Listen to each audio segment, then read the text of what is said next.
Hello friends, my name is Amit. Welcome to NDT and Quality YouTube channel. So in today's video we are going to see about transmission losses in ultrasonic testing.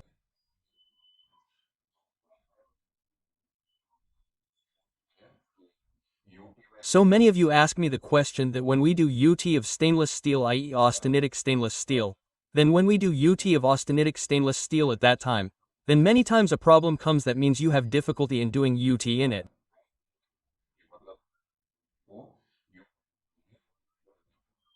So there are many reasons for this. One of the main reasons is transmission losses. So there are many reasons for transmission losses here that why these transmission losses come in UT. Okay? So there are mainly two reasons here.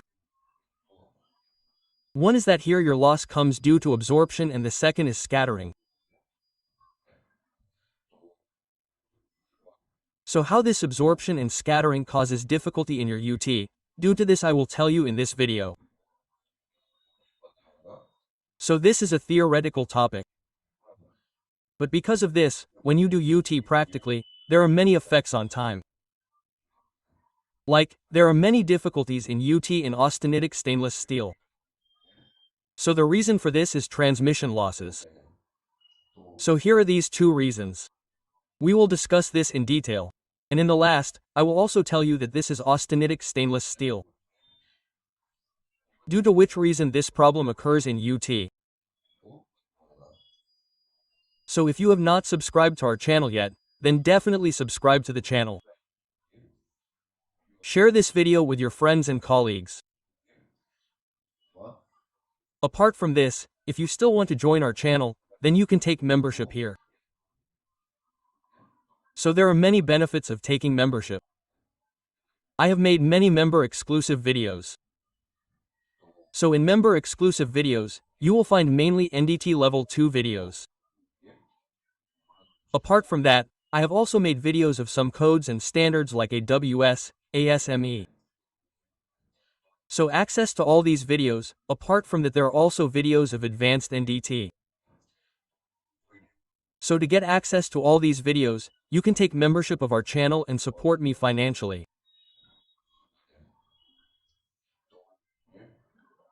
So here, first of all, let us see how transmission losses work in UT. So the intensity of an ultrasonic beam that is sensed by the receiving transducer is contemporarily less than the intensity of that initially transmitted. Okay? So the pulse that you have transmitted initially, okay? Its intensity becomes much less than its original intensity when you receive the wave. Meaning, whenever the transducer receives the wave, then that intensity becomes less at that time. It reduces. So there are many factors behind this. The factors primarily responsible for the loss in beam intensity can be classified as absorption losses, scattering and beam spread losses. Okay? So there are three types of losses. First is absorption loss, second is scattering and third is beam spread losses. So in this video we will discuss absorption losses and scattering. I have already made a video on beam spread losses, okay? This is our UT playlist on ultrasonic testing in YouTube, so in that video you can see the video I made on beam spread losses. I have already discussed it in that. So first of all, talking about absorption loss, absorption of energy occurs mainly by conversion of mechanical energy into heat. Okay? This absorption energy loss occurs because of heat. Because heat flows so much more slowly than an ultrasonic wave. Thermal losses occur and this progressively reduces energy in the propagating wave. So the heat generated here, okay? That is the reason for your absorption energy loss. Because the heat propagates slowly. That means its speed is low. Its velocity or its propagation speed is less than the speed of the heat wave. So due to that, your energy keeps getting lost here, and here you see absorption loss. For most materials, absorption losses increase directly with frequency. Means if the frequency increases, absorption losses increase. Okay? So you have to remember this. This can also be asked in the exam. If you give level 2 or level 3 exam, then I write a here for absorption loss. Suppose it will increase. If your frequency increases. If the frequency decreases, the absorption losses will decrease. Okay? So it is directly proportional. This relationship applies to almost all materials. As your frequency increases, your absorption losses increase. The second one is scattering. This is very important. It is important for us to understand this. So scattering is the deflection of sound in various directions because most materials are not truly homogeneous. Okay? So whatever material we use here, almost all materials are not homogeneous. Okay?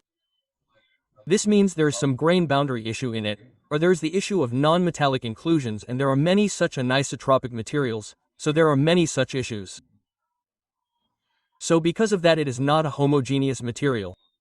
Meaning, it is not the same material. If you see its inside view, you will not see homogeneity. So, what happens because of that is that if you pass sound through it, okay? If you pass ultrasound, then there is a deflection of sound in it. Meaning that sound should pass in one direction like this. Instead of that, it will run in the other direction like this or like this. Right? Meaning if it is a homogeneous material, then the sound will go in one direction like this. But whatever material of ours you take, there is no chance of it being completely homogeneous. Because of that, this type of material here will deflect in the other direction. Right? So, this is called scattering. Right? So what are the reasons of scattering? We will discuss all this in detail later.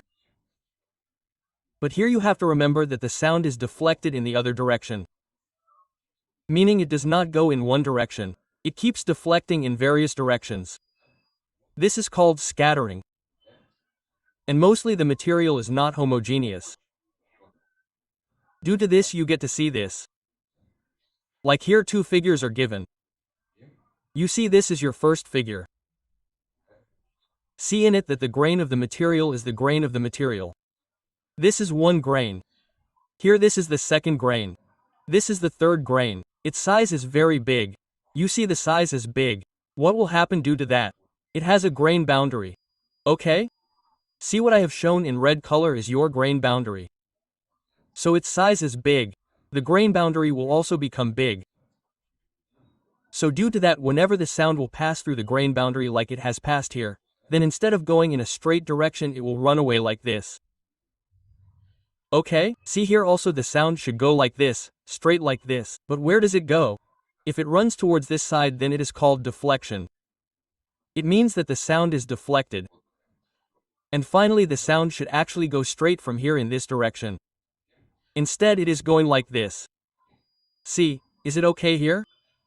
So what happened here? Your grain size is the grain size of the atom inside the material is more.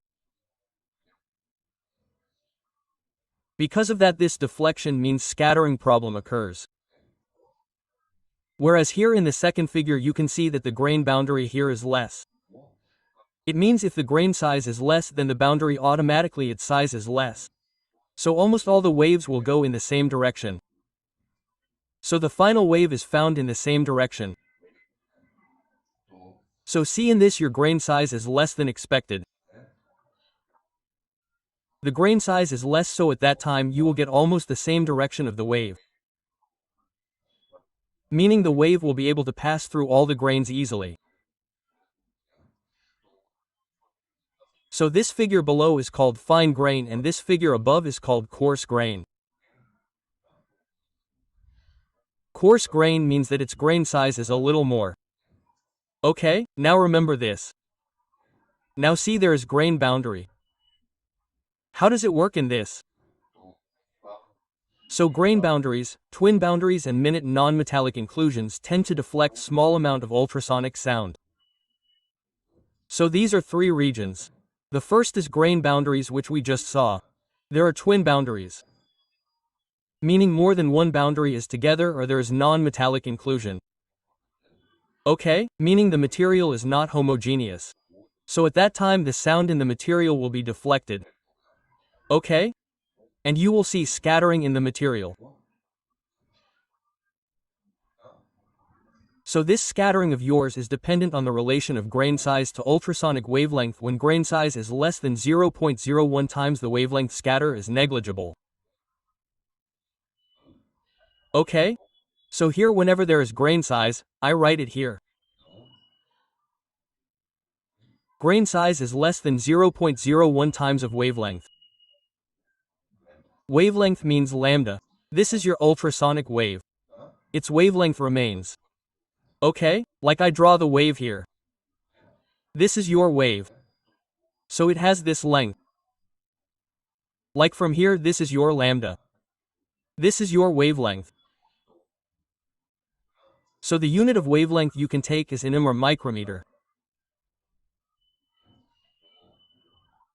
So its size will be grain size less than 0.01 times of lambda. Meaning your grain size is very less than the wavelength. Okay? So the scattering at that time will be negligible. The size of the crane is very small. Actually, the lambda is also very low in it because the frequency of the ultrasonic wave is very high. We take the frequency in megahertz. Okay? If you know, the frequency of the prop is in megahertz. Like 4 megahertz. Okay? Mega means 1064*106 hertz. So this is the frequency. Meaning the lambda is very low. Okay? And if your grain size is even less than that, then the grain size is very low. So this means that it is a very small grain.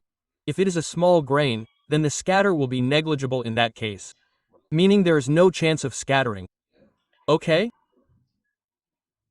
So here, as I told earlier, if your grain size is small, then there will be no deflection of the wave at that time and your scattering will be reduced.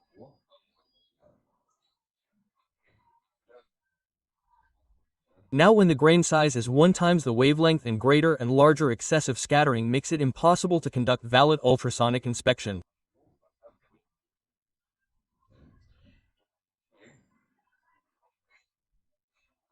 So, here, whenever your grain size is greater than 0.1 times lambda, okay?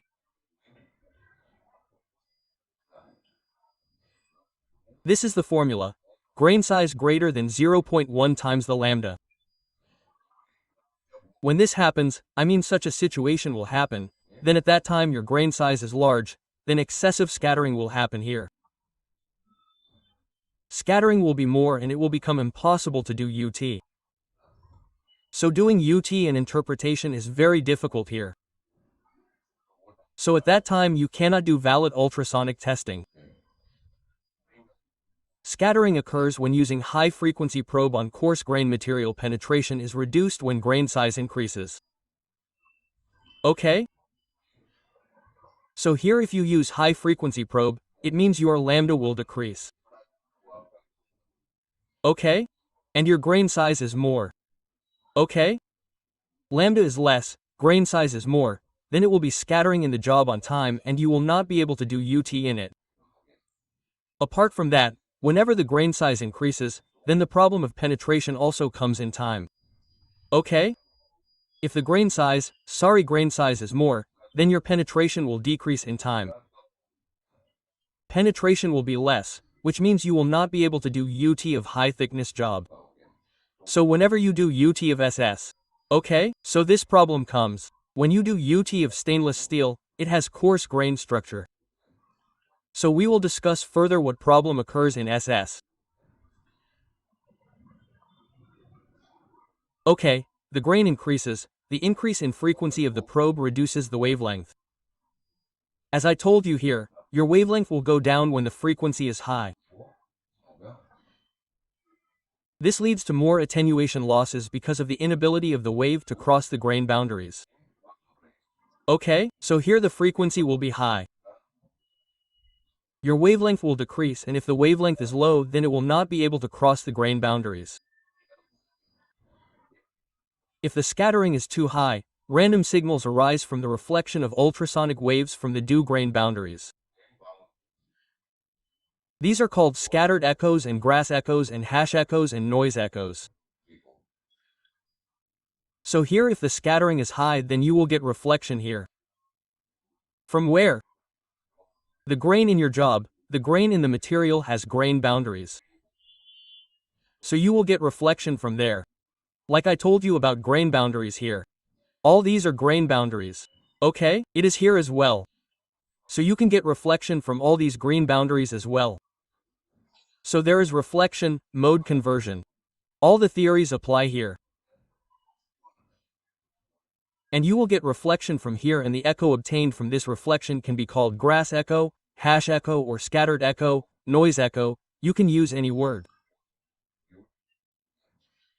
So, you get all these echoes. When you test a casting, if it is a coarse grain casting, then these echoes are seen at that time. Grass echoes appear if the size of the grain is lambda grain is greater than lambda 10, okay? This is a thumb rule. Suppose your grain size is greater than lambda 10, then you get to see these grass echoes at that time. Grass echoes can be reduced by decreasing the frequency, mainly useful for coarse grain casting and stainless steel inspection items. Okay, why have I written sumties here? There is a reason for it. I will tell you later. But here suppose you want to reduce the grass, then for that you will have to reduce the frequency. If you reduce the frequency, you will get good penetration, and here your grass echo will also be reduced. Attenuation will also be reduced.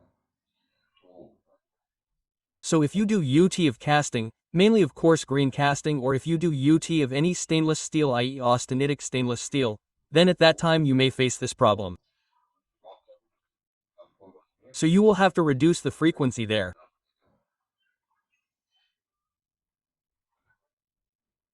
Austenitic stainless steel refers to stainless steel with austenitic structure at room temperature when the steel contains about 18% chromium, 8 to 25% nickel, and about 1% carbon. It has a stable austenitic structure. Okay? So here I wrote some because this problem does not occur in all stainless steels. Mainly austenitic stainless steel has this problem of grit because the structure there is coarse grain structure. Okay? So what is there in austenitic stainless steel here? The steel which is austenitic stainless steel contains 18% chromium and generally 8% nickel. It is 8 to 25%, but most people use 8% nickel. So this material is also called 188. If you have heard in many industries, then it is called 188 steel. That is your austenitic stainless steel. So here you have to UT it. So see figure 1 is a material structure diagram of austenitic stainless steel rod and weld. Okay? So here this is your austenitic stainless steel rod, which will look like this from outside. This is your welding microstructure. If you check the welding under the microscope, you will find this type of grain. So you can see the grain boundary. It is a very large grain structure. Okay? You can see that this is a large grain structure and this is a columnar grain structure. It means that the grain structure is like a column. This is not the case in round. Okay? This is generally the grain structure in round. Our mild steel has this type of structure. Whereas you can see that it is not the case in round. You can see the green structure in the column. Compared with ordinary steel weld, ultrasonic testing of austenitic stainless steel weld is difficult. The main difficulties are as follows. So why is there difficulty? What is the reason for it? Okay? You can also ask this question in the interview, that why is it difficult to test austenitic stainless steel? What is the reason for it? So see, coarse grain cause beam scattering and acoustic energy attenuation. Okay? So here also the problem of scattering comes because your austenitic stainless steel material is a coarse grain structure. So due to this, as we discussed earlier, there are large grain boundaries. So due to that, there is a problem of scattering. So the attenuation of energy is also more in this. The structure is in polymer grain arrangement which has strong scattering and twisting effect, resulting in change of velocity and attenuation of asymmetric energy. So what happens here is that the grain of the material is polymer grain. Okay? That means it is not round or has any special shape. So due to that there is strong scattering. And there is also a change in velocity in this. The internal velocity is generally 5,920 meters per second. The velocity of steel changes internally. Okay? So this is a very critical thing. So because of that you will not get accurate result. And that is why it is difficult to do UT and SS, especially in austenitic stainless steel. And there will be problem of attenuation also. There is an obvious different interface between the weld and base metal which causes the interface reflection to generate cluttered signal and reduce the signal to noise ratio. So here there is a problem in the interface between the weld and base metal. So look here, this is your welding. Okay? So you do UT from here. From here the wave will go like this. So this is your interface. So the sound is also deflected in the interface. Okay? Because this material of yours is a rolling product. Meaning this plate of yours is a rolled product and the welding in the middle is a weld product. Okay? I'm talking about SS especially. So the grain structure of SS is very different from this. Meaning the structure form of your weld metal is different from the base metal. So there will be reflection from there as well. There is an interface. There is reflection from there as well. Sound reflects from this area as well. So you will feel that there is some LF signal here. It is a signal of lack of fusion. There can be misinterpretation of it. This is called a cluttered signal. And here there is a signal to noise ratio which is called S-N ratio. This also goes down, meaning the noise is more. The signal is less. The structure of the well is greatly affected by the welding process and specification. So the material and welding processes of the calibration and stimulation of the test species are required to be consistent with the actual test object. So the solution given here is that suppose you have to do UT of SS. Okay? So there are many parameters here at that time. So here first of all you have to find out how the structure of your welding has an effect on it. Like you have to refer to the welding process or any specification of it. There is material, there is welding process. You have to find out which parameters affect all this first. And for its stimulation you have to make a mock-up piece. Okay? Mock-up piece, or you can also call it calibration piece, reference calibration piece. So, like your welding, like you have to do UT of this welding of austenite stainless steel. So like this you make a mock-up piece and create artificial defects in it. Like LF or porosity or any notch or any side drill hole, you create that and from there you can take reference and do UT in the actual job. Only then you will get consistent result. Okay? Otherwise consistent result will not be available in this. So for this you will have to prepare a mock-up. Okay? So this is the reason why many people keep asking me why you cannot do UT in SS austenitic stainless steel. So this is the reason. If someone asks you in an interview, then you will have to explain it in this way. So I hope you understood this video. If you have any doubt in this, then you can ask me in the comment box. Okay, thank you.